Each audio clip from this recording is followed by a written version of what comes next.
I remember the first time I set foot on that land. It felt like stepping into a time capsule, where everything had stayed exactly the way it was when I was a kid. My grandfather had always told me stories about the place, how it was passed down from his father, and how he intended to keep it in the family. The old oak tree near the gate, the fence that had long since lost its paint, and the winding path that led to the dilapidated barn where we used to play, it all brought back a flood of memories. When I received the call about his passing, I felt the weight of that legacy fall squarely on my shoulders. In my mind, I wasn't just inheriting land, I was inheriting a piece of our family's history, a place that had been part of us for generations. It was the one thing that tied me to my grandfather, to my roots. I had big plans. I was going to restore it, breathe life back into the place, and honor my grandfather's wishes. But when I drove out there that first day after the inheritance papers were finalized, my stomach twisted in disbelief. Bulldozers. Heavy machinery. The sound of metal scraping against earth. They were tearing up the land, my land. My grandfather's land. I stopped the car so fast that I almost hit the curb. I couldn't breathe. My heart pounded in my chest, and I froze, staring at the scene before me. It felt like I was in a nightmare. This wasn't right. This wasn't supposed to happen. I stepped out of the car, still in a daze, my feet dragging as I walked toward the site. The workers were too focused on their task to notice me at first. I saw the green and yellow bulldozer rumbling across the field, the land that had been untouched for years, now being bulldozed into oblivion. I felt a lump rise in my throat. One of the workers, a guy in his 30s, looked up and noticed me standing there, glaring at the destruction. He paused for a second, wiping his brow with the back of his hand, before continuing with his work. "Hey!" I shouted, my voice hoarse, more desperate than I intended. "What the hell is going on here? This is private property."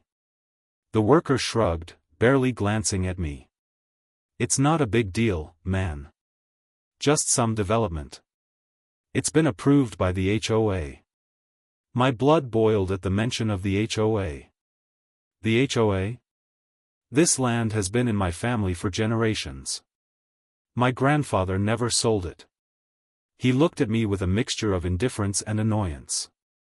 "Well, it was sold by your late relative. You should have checked the records, man. It's all legal. The developers have a contract, and the HOA gave the green light." I felt my knees weaken beneath me. The word stung more than I cared to admit. "No. No, this can't be happening," I muttered, more to myself than to him.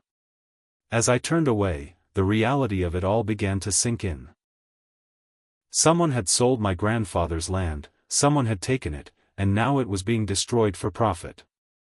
The developers had the backing of the HOA, and they were too powerful to stop. My mind raced. My heart ached.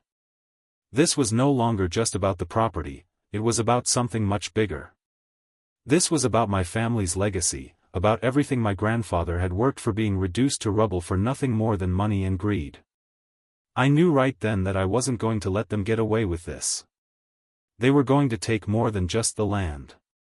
They were going to take what had always belonged to us. But not if I could help it. I took a deep breath and made my decision. I would fight for what was mine. And with that, the legal battle began. I spent the next few days in a haze of confusion and frustration, buried beneath a mountain of legal papers. It felt like every document I picked up only led to more questions. I pored over the old property records my grandfather had kept so carefully, hoping to find something that would clear this mess up. But instead, I found something that made my blood run cold. Fraudulent surveys. Forged signatures. My grandfather had never sold that land.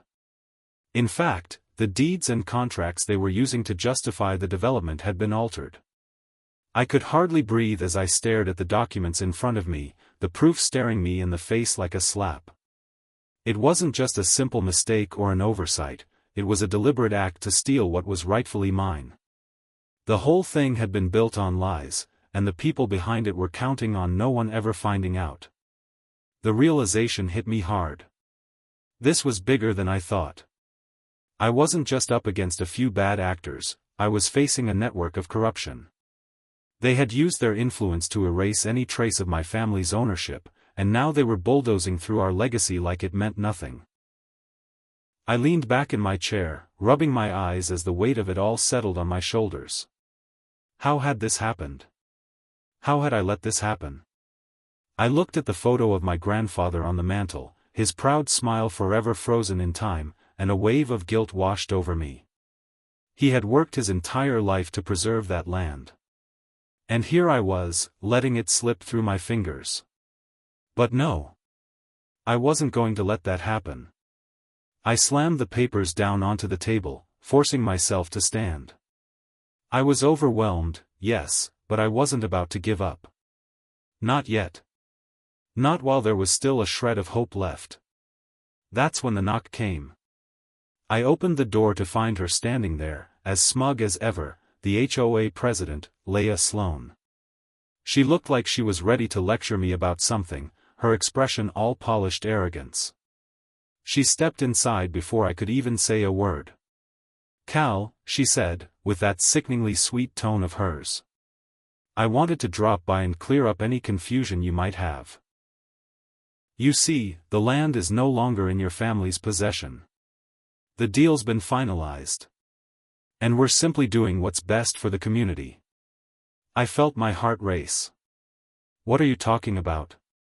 My grandfather never sold the land. It's mine. I inherited it." Leah's lips curved into a cold smile. "Oh, I know. But the sale was processed. You must have missed that. It's all legal. Everything's been signed, sealed, and approved by the HOA. We're within our rights." I shook my head, barely able to process her words. "You're lying," I said, my voice cracking with rage. "This land has been in my family for generations. You can't just take it." She crossed her arms, clearly enjoying the look of outrage on my face. "Oh, but we can, Cal. And we did. I'm sorry if that's inconvenient for you. But there's nothing you can do about it. The paperwork is all in order, and the development is moving forward." I wanted to shout, to demand she leave, but I held my ground. "You think you can just walk in here and take everything my family worked for? This isn't over." Her eyes flickered with something dark, but she held her composure. "Believe me, it is. You'll see." And with that, she turned and left, leaving me standing there with my fists clenched, my mind swirling with a mix of fury and disbelief. As I stood there, staring at the door she had just walked out of, I felt something shift inside me. The weight of what she'd said, the sheer audacity of it all, sparked something deep within me.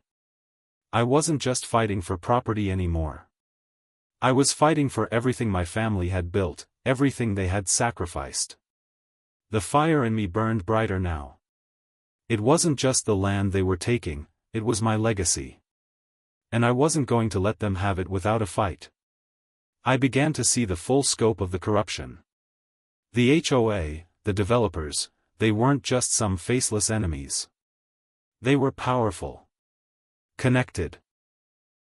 I was just one person, and I knew I was up against a giant. But I couldn't back down. Not now. Not when the truth was on my side. I grabbed the papers again, feeling the weight of the fight ahead. The battle wasn't over. In fact, it had only just begun. I felt like I was chasing ghosts. Every time I thought I was getting closer to the truth, the trail would go cold. The old town records were a maze of contradictions, and every time I met with a legal advisor, they gave me the same hesitant look, like I was wasting my time. No one wanted to touch this. They were too afraid of the HOA's power, too afraid to stand up against the developers who had been greasing palms for years. I sat at my kitchen table late into the night, papers scattered around me, and felt the weight of the world on my shoulders. My eyes burned from exhaustion, but I couldn't stop. I had to keep going. My hands trembled as I sifted through the documents, searching for anything that would prove that this land was still mine. But it was like trying to find a needle in a haystack, and the frustration gnawed at me, pulling me down. I was drowning in legal jargon, fake signatures, and incomplete records. It felt like I was fighting an invisible enemy, one that was always a step ahead. I'm never going to win this, I muttered to myself, dropping my head into my hands. This is too big. But I couldn't stop. I had to keep going. The thought of losing everything my grandfather had worked for made my stomach churn. It was like I was standing at the edge of a cliff, and I could feel the pull of defeat threatening to drag me down.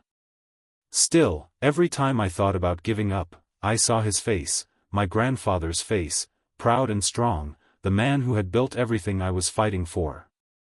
I couldn't let him down. Not now. I pushed through the doubts, hour after hour, until finally, a breakthrough.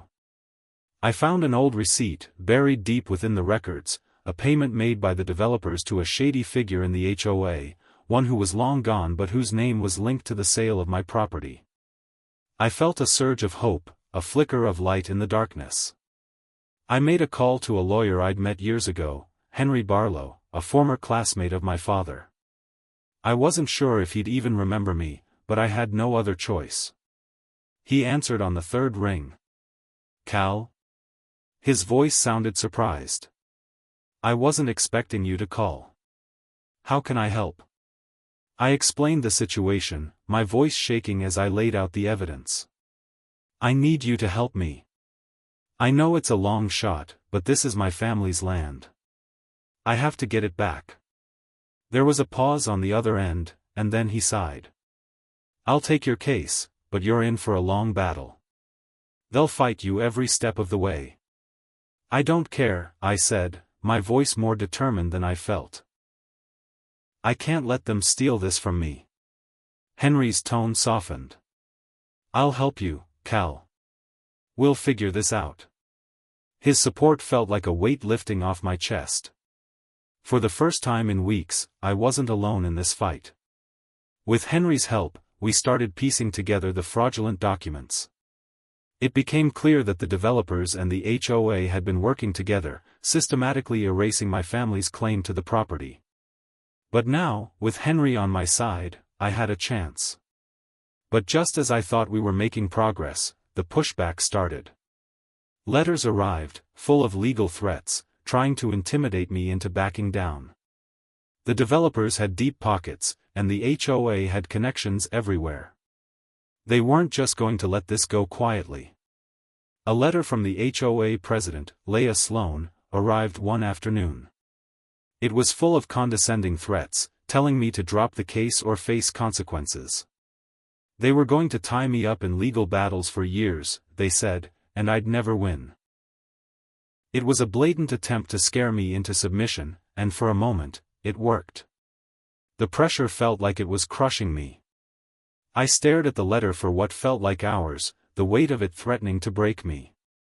But then I remembered why I was fighting. My grandfather's land. My family's legacy. I wasn't backing down. Not now. Not ever. I stood up, crumpling the letter in my fist, and walked to the window, staring out at the property that was still being bulldozed. I had no choice but to fight. I had to win. I had to. I didn't expect the breakthrough to come so suddenly. After weeks of digging through old papers, running down every lead, and meeting with Henry, I finally found it. Tucked away between some outdated zoning maps and some scribbled notes, there it was, a document that changed everything. The document was old, so old that it had the faint scent of must and dust when I pulled it out from under a pile of half-forgotten legal files. But it was the most important thing I'd ever seen. The signature was familiar, one of the former HOA members who had mysteriously disappeared years ago. The document clearly showed the manipulation of zoning laws. It wasn't just a mistake.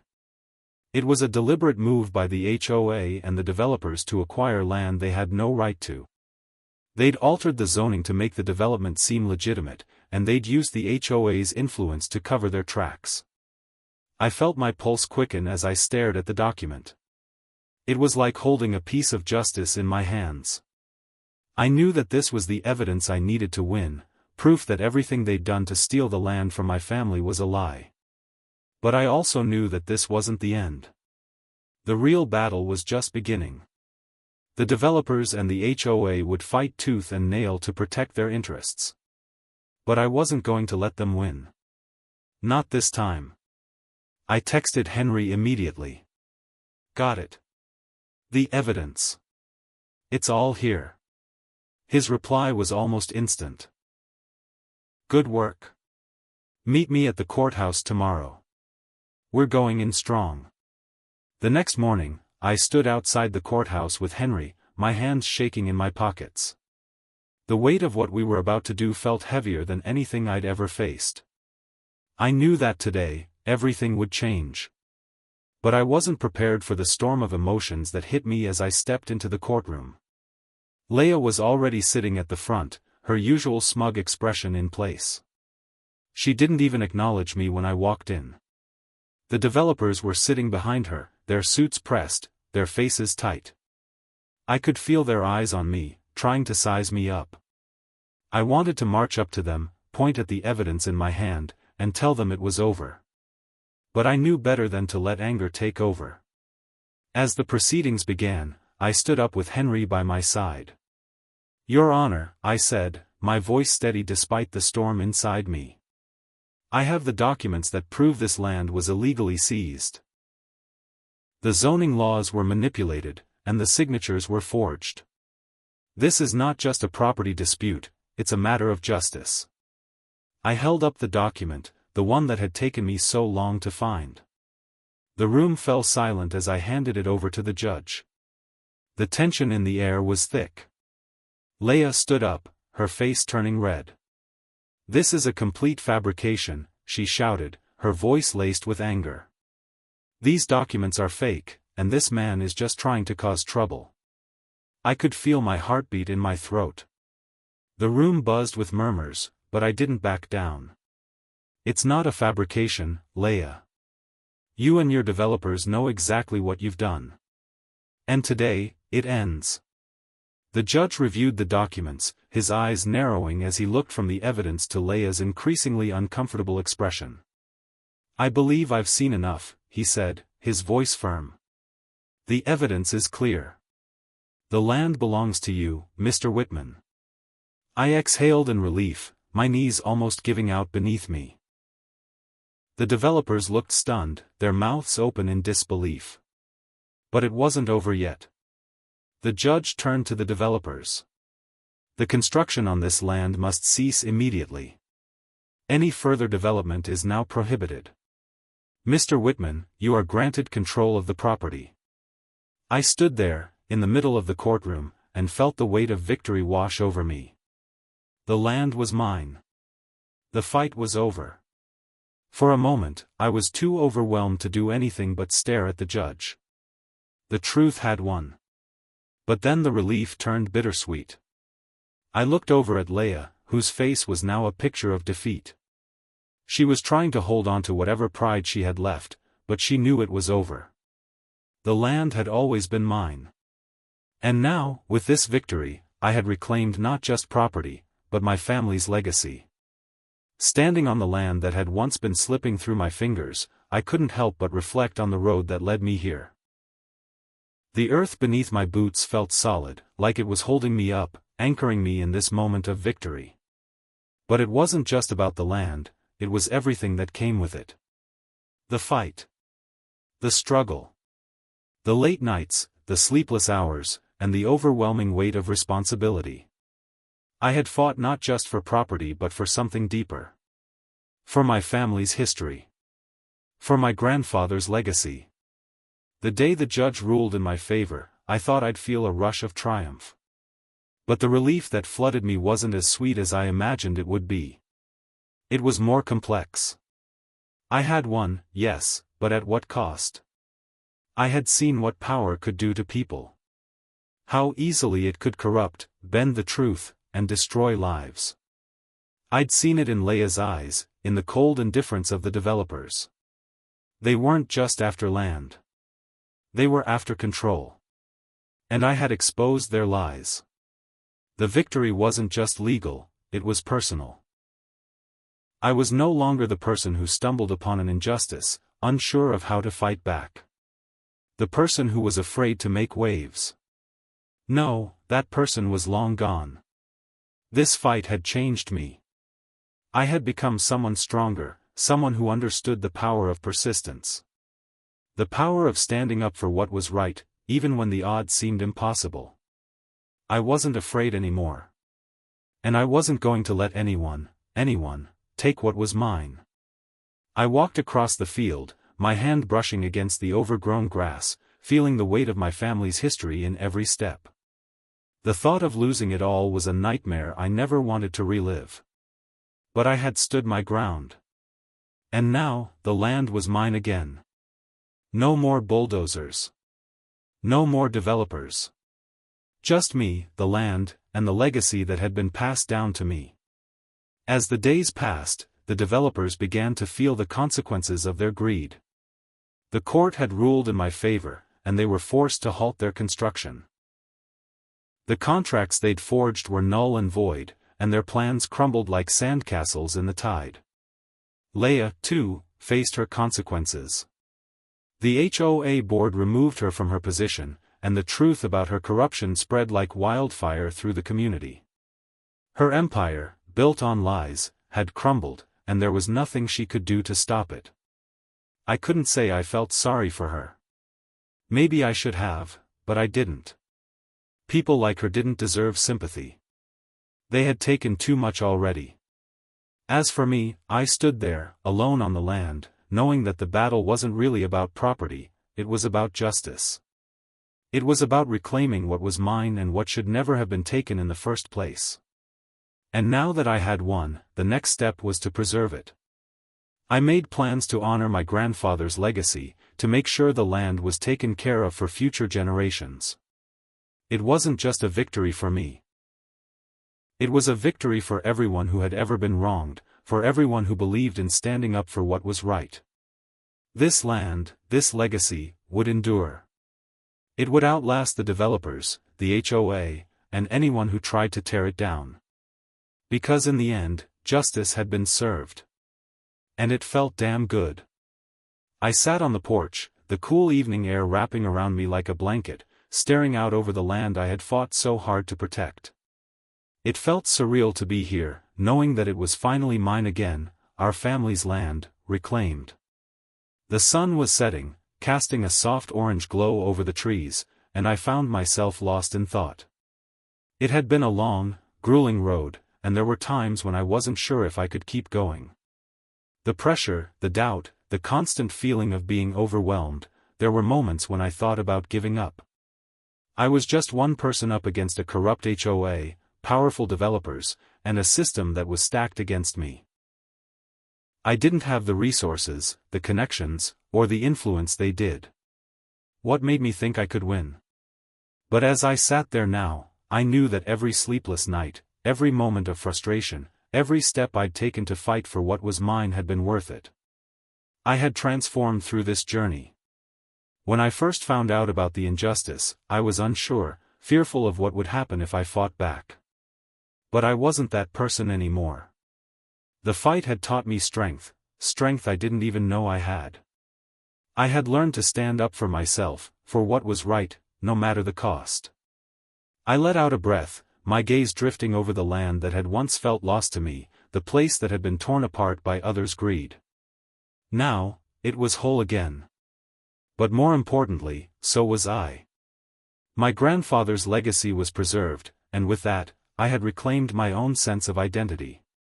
I had proven to myself that I was capable of more than I ever imagined. I thought about all the people who had told me to give up, to let the developers win. It's too much, Cal. You'll never beat them. They were wrong. I had stood my ground. The fight hadn't been easy, but it had been worth every ounce of energy I'd poured into it. And the reward wasn't just the land, it was knowing that I had faced the impossible and emerged victorious. My phone buzzed in my pocket, snapping me out of my thoughts. It was a message from Henry, my lawyer. "Justice served, my friend. You did it." I smiled, a feeling of warmth spreading through me. "We did it," I typed back, knowing that the fight had never been mine alone. It had been the support of people who believed in me, who knew what was at stake, and who fought with me every step of the way. I leaned back in the chair, feeling the weight of the past few months lift off my shoulders. This wasn't just a legal victory. It was personal. It was a testament to resilience, to persistence in the face of overwhelming odds. And the lesson I'd learned, the one I would carry with me forever, was simple: don't back down when it comes to defending what is yours, especially when it comes to family, legacy, and justice. And with that, I knew I had done the right thing. The battle was over, but the message was clear: stand firm, fight hard, and never give up on what's worth preserving.